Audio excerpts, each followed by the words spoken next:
भक्तों, सभी भक्तगणों को मेरा सादर नमस्कार।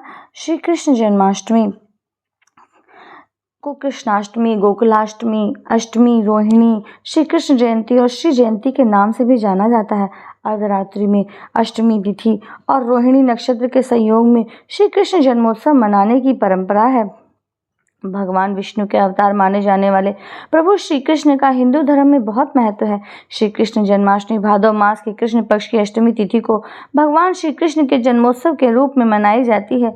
अर्धरात्रि में अष्टमी तिथि और रोहिणी नक्षत्र के संयोग में श्री कृष्ण जन्मोत्सव मनाने की परंपरा है। इस वर्ष जन्माष्टमी की तिथि हमें 26 अगस्त सोमवार को प्राप्त हो रही है। इसकी महिमा ब्रह्म वैवर्त पुराण में मिलती है। लिखा है कि उसमें यदि जन्माष्टमी बुधवार या सोमवार को पड़े और कोई व्यक्ति ऐसे जन्माष्टमी का व्रत उपवास कर ले तो व्रती पुरुष फिर से गर्भावास नहीं करता है, यानी कि जन्म मरण के चक्कर से छूट जाता है। अष्टमी नवमी को स्पर्श करती हो और रोहिणी नक्षत्र भी पूरा हो तो व्रत सबसे सर्वोत्तम माना गया है।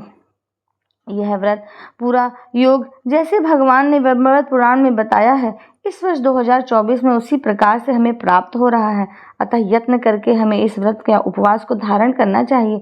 भगवान आगे उसमें कहते हैं कि सैकड़ों वर्षों में भी ऐसा योग मिले न मिले तो कुछ कहा नहीं जा सकता है। ऐसे उत्तम व्रत का अनुष्ठान करके व्रती पुरुष अपनी करोड़ों पीढ़ियों का उद्धार कर देता है। भगवान आगे बता रहे हैं कि किसी के पास यदि उत्सव मनाने के लिए धन नहीं है तो वह पूजन करने के लिए पैसे नहीं खर्च कर सकता है, तो वह इस व्रत के दिन केवल उपवास मात्र ही कर सकता है और उसी से भगवान माधव उस पर प्रसन्न हो जाएंगे।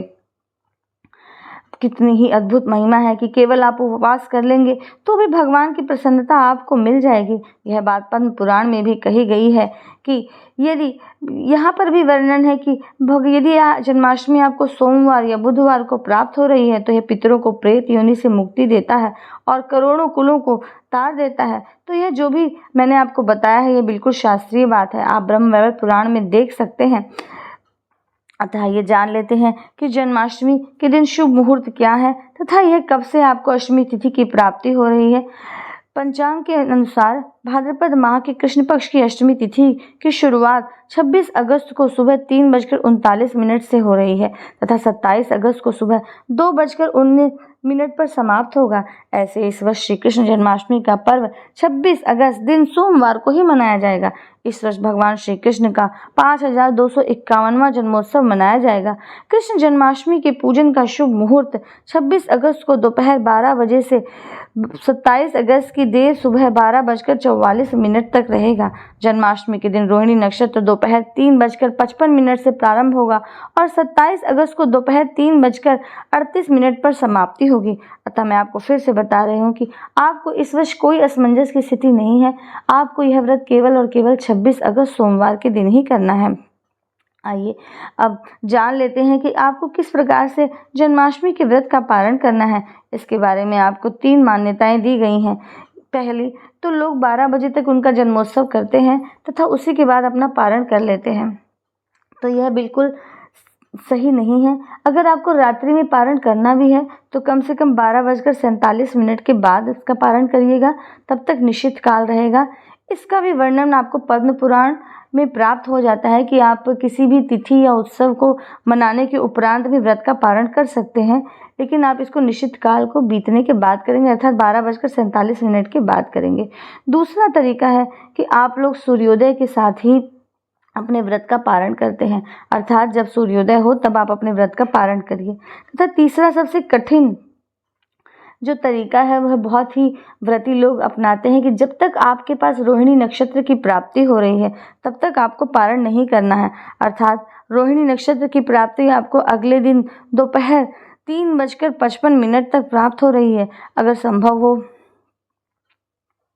तो आप इसी के बाद अपने व्रत का पारण करिए। 27 अगस्त की दोपहर 3:38 पर रोहिणी नक्षत्र की समाप्ति होगी। अगर आप करना चाहते हैं तो अगर आप निराहार व्रत रखते हैं तो आप ये कर सकते हैं कि 26 अगस्त के दिन आप पूरे दिन निराहार या निराजल व्रत रखिए और उसके बाद 27 तारीख को आप 3:38 38 मिनट तक फल के साथ आप अपने व्रत को संपन्न कर सकते हैं और उसके बाद ही अपने व्रत का पारण करें। आप इसमें से किसी भी तरीके से अपने व्रत का पारण कर सकते हैं, इसमें कोई संशय की स्थिति आपको नहीं रखनी है।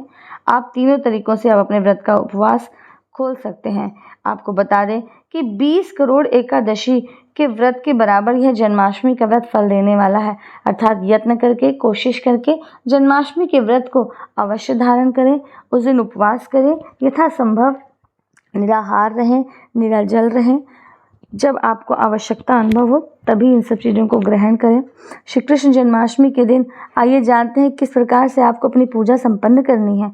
कोशिश करके, यत्न करके आप एक बार सुबह सुबह ही भगवान श्री कृष्ण का दूध से उनके 1000 नामों के साथ अभिषेक करें तथा उसके बाद रात में जब आपको जन्मोत्सव कराना है तब आप गोपाल मोचन, विष्णु सहस्त्र नाम या श्री सूक्त या श्री राम रक्षा स्तोत्र आदि, इन जो भी आपको उपलब्ध हो, जो भी आपको आसान लगे, आप जिससे आप सक्षम हो करने में, आप भगवान का पूर्ण अभिषेक करें, उनका श्रृंगार करें, उन्हें पालने में अवश्य झुलाएं, उनको फल, फूल, सुगंध इत्यादि से उन्हें सजाना चाहिए तथा प्रसन्न मन के साथ श्री हरि का कीर्तन करें और व्रत रखें।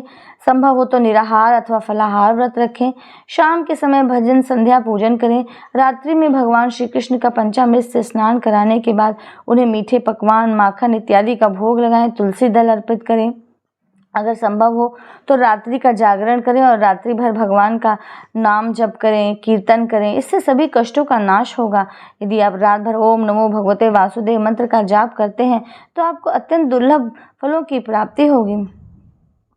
इस प्रकार विशेष रूप से अगर आप धन या संतान की प्राप्ति चाहते हैं तो कुछ विशेष उपाय कर लें। तो संतान प्राप्ति के लिए श्री कृष्ण को दूध से अभिषेक करें और भगवान को पंचामृत से स्नान कराएं। आइए अब जानते हैं कि आपको क्या नहीं करना है। जन्माष्टमी के दिन व्यक्ति को पूरी तरह से सात्विक रहना चाहिए, ब्रह्मचर्य का पालन करना चाहिए, झूठ, कपट, निंदा, दिखावा, क्रोध, लोभ या मोह से दूर रहना चाहिए, घर में क्लेश न करें, मांस मदिरा के सेवन से परहेज करें, तामसिक भोजन का सेवन न करें, शांति पूर्वक और प्रेम पूर्वक मौन धारण करके मन में ओम नमो भगवते वासुदेव मंत्र का जप करते रहना चाहिए तथा यथासंभव रात्रि में भगवान का भजन करना चाहिए। भक्तों, इस प्रकार से मैंने आपको जन्माष्टमी के बारे में संपूर्ण जानकारी प्रदान की है। आशा करती हूँ आप इससे लाभ प्राप्त करेंगे और अधिक लाभ प्राप्त करने के लिए मेरे चैनल को सब्सक्राइब करें, बेल आइकन को प्रेस करें, वीडियो को अधिक से अधिक शेयर करें। अगला वीडियो आने तक के लिए नमस्कार, राधे।